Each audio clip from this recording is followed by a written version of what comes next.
উকিল বলতে পারবে, আমি তো জানি না, আমি সব ম্যাটার জানি না। উকিল আমাকে ইনস্ট্রাকশন যেরকম দেবে সেরকমই হবে।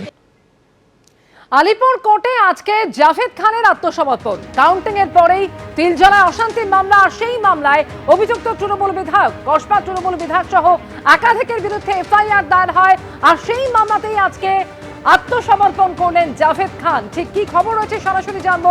ময়ূক ঠাকুর চক্রবর্তী রয়েছেন আমাদের সঙ্গে। ময়ূক, দেখো, 4 মে এই মাসের 4 তারিখ বিধানসভা নির্বাচনের রেজাল্ট ডিক্লেয়ার হওয়ার পর কসবা তিলজলা এলাকা, এই তিলজলা এলাকাতে ঝামেলা হয়, অশান্তির ঘটনা ঘটে এবং এই অশান্তির ঘটনায় একাধিক ব্যক্তি, প্রায় 10 জনের নামে এফআইআর হয় এবং এই 10 জনের নামে তো এফআইআর হয়, তার সঙ্গে কসবার তৃণমূল কংগ্রেস বিধায়ক জাভেদ আহমেদ খান, তার নামও কিন্তু এফআইআরে ছিল। পুলিশ আধিকারিকদের কাছে অভিযোগ হয়, তার প্রেক্ষিতে কসবা তৃণমূল কংগ্রেস বিধায়ক জাভেদ খানের এগেনস্টে এফআইআর হয়।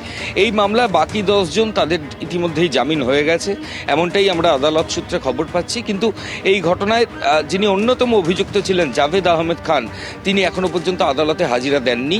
আজকে দুপুরে 2:30 নাগাদ তাকে আলিপুর আদালতে দেখতে পাওয়া গেল। আদালত সূত্রে খবর যে তিলজলা থানায় 4 মের পরে যে হিংসার ঘটনায়, সেখানে দায়ের হওয়া মামলায় কসবার তৃণমূল কংগ্রেস বিধায়ক জাভেদ আহমেদ খানের নাম জড়ায়, আর সেই মামলাতেই স্যারেন্ডার করার জন্য, আত্মসমর্পণ করার জন্য আজকে আলিপুর আদালতে এসেছিলেন কসবার তৃণমূল কংগ্রেস বিধায়ক জাভেদ খান।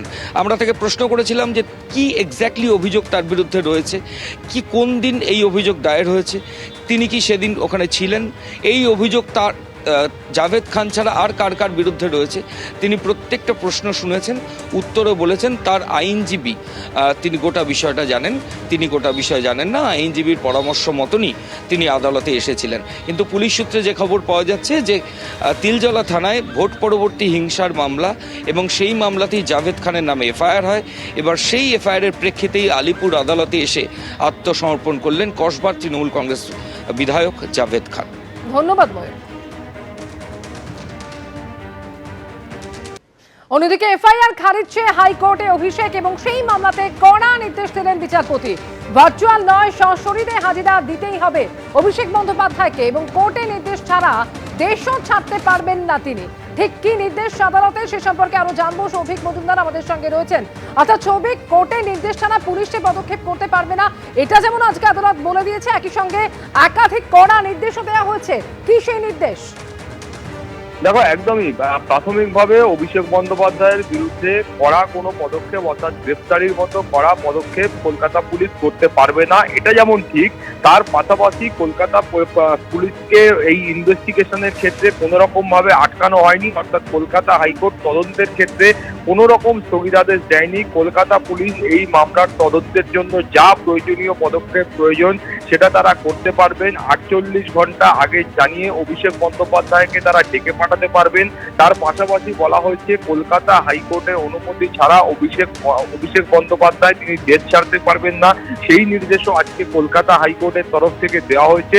এবং তার পাশাপাশি যে পর্যবেক্ষণ আজকে কলকাতা হাইকোর্টের তরফ থেকে দেওয়া হয়েছে, সেইটা কিন্তু অভিষেক বন্দ্যোপাধ্যায়ের পক্ষে অত্যন্ত অস্বস্তিকর। তার কারণ হলো, মাননীয় বিচারপতি সৌগত ভট্টাচার্য বলছেন যে একটা দলের, সর্বভারতীয় দলের সাধারণ সম্পাদকের তরফ থেকে বা একজন সাংসদের তরফ থেকে এই ধরনের যে মন্তব্য আসছে, সেই মন্তব্য কখনোই গ্রহণযোগ্য নয়। সেই মন্তব্যকে কখনোই কলকাতা হাইকোর্ট ভালো চোখে দেখছে না। এবং তার পাশাপাশি পর্যবেক্ষণ হচ্ছে যে 4 মে এই ভোটের ফলাফল যদি অন্যরকম হতো সেক্ষেত্রে কি হতো, সেই বিষয়টা নিয়ে তিনি কিন্তু চিন্তিত। অর্থাৎ ভোটের দিন যদি এই তৃণমূল কংগ্রেস সরকার তারা যদি আবার পুনঃপ্রতিষ্ঠিত হতো, সেক্ষেত্রে এই ধরনের মন্তব্যের প্রেক্ষিতে কি পদক্ষেপ করা হতে পারতো বা এ রাজ্যে কি হতে পারতো, সেইটা নিয়ে তিনি কিন্তু প্রশ্ন তুলেছেন। তার পাশাপাশি তিনি বলছেন যে এ রাজ্যের যে ভোট পরবর্তী যে ঘটনা প্রবাহ, সেগুলো কিন্তু কখনোই সুখপ্রদ নয়। অর্থাৎ এই গোটা ঘটনার ক্ষেত্রে যে ইতিহাস রয়েছে, সেই ইতিহাস কিন্তু কখনোই শান্তির কোনো ইতিহাস নয়। কেন আমরা দেখেছি যে 2021 সালে যে নির্বাচন হয়েছিল, সেই নির্বাচনের পরে ভোট পরবর্তী সন্ত্রাসে বহু মানুষ তারা ঘরছাড়া হয়েছিলেন, বহু মানুষ তাদেরকে খুন হতে হয়েছিল, বহু মানুষ তাদের ঘরবাড়ি পুড়িয়ে দেওয়া হয়েছিল, বহু পার্টি অফিস পুড়িয়ে দেওয়া হয়েছিল। ফলে এই ধরনের যে গোটা ঘটনা প্রবাহ, সেই গোটা ঘটনা প্রবাহের ক্ষেত্রে কলকাতা হাইকোর্ট তার আশঙ্কা ব্যক্ত করেছেন এবং তার পাশাপাশি মাননীয় বিচারপতির পর্যবেক্ষণ হচ্ছে যে 2011 সালেও মানুষ যখন পরিবর্তন এনেছিল, অর্থাৎ বামফ্রন্ট সরকারকে ক্ষমতা থেকে সরিয়ে তৃণমূলকে তারা প্রতিষ্ঠা করেছিলেন, সেই সময় কিন্তু মানুষ একটা ভালোর আশায় তারা এই কাজ করেছিলেন, তারা তৃণমূলকে ভোট দিয়েছিলেন। কিন্তু তারপরে 2026 সালে কল্যাণ বন্দ্যোপাধ্যায়ের বক্তব্য হলো যে 2026 সালেও মানুষ কিন্তু পরিবর্তনের পক্ষে ভোট দিয়েছেন এবং সেক্ষেত্রেই মাননীয় বিচারপতির পর্যবেক্ষণ হচ্ছে যে এই পরিবর্তন ভালোর জন্য নাকি অন্য কিছু সেটা সময় বলবে।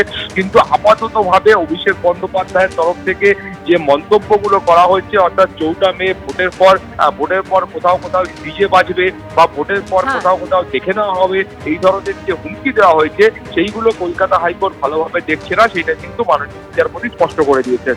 এবিপি আনন্দ, এগিয়ে থাকে, এগিয়ে রাখে।